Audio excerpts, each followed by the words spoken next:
I was always against drugs, like my whole childhood and teenage years and even into college. I was just against it.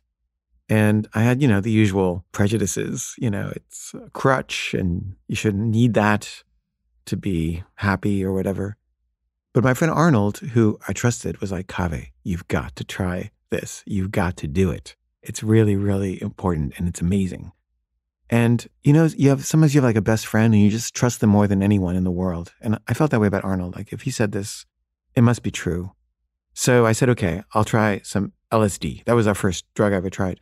And we were in the Alps in Switzerland and I'd gone to visit my old boarding school, where the principal had always hated me.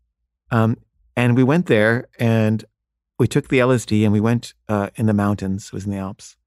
And I saw an airplane and I couldn't tell if it was like a toy plane or a real plane. Like I just couldn't tell. My sense of scale got all weird. And then we were walking and I couldn't tell what country we were in. I mean, I knew we were in Switzerland, but every step seemed like a different country. And it was like Mozambique, Estonia, Poland, Alabama. That's not a country I know, but, like it felt like a different place.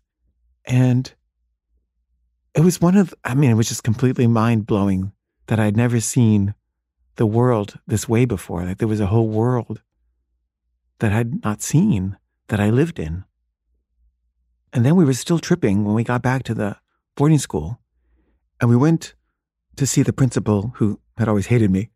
And this was like 10 years after I'd been there as a 10-year-old. And she was still there. And, she remembered me. And she was friendly, but, a little bit cold.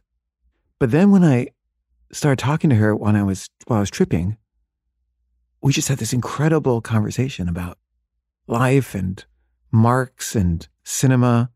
And she just like totally loved me.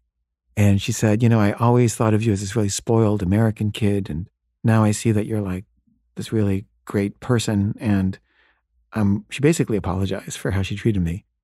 And she invited me to stay there for as long as I wanted. And she asked if I could like teach some English classes. So I said, sure.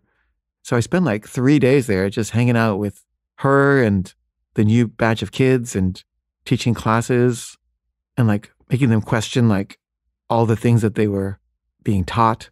And it was really a great, great healing time. And I just wish that I could do that with all the people who've hated me in my life. Just go back, take some acid and win them over.